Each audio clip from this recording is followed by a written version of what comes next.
So this week, I first of all decided that I would try looking into finding a new tutorial, as the one I was originally using ended up with a paywall after the section I had previously gotten to.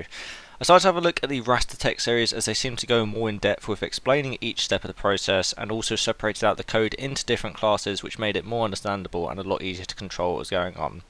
I got all the way up to the same stage with this tutorial before eventually reaching several code errors that seemed to only affect me on my home computer. As such, I started looking to yet another tutorial which explained the steps particularly well too, as well as explaining what the Windows functions are doing with the different sort of parameters.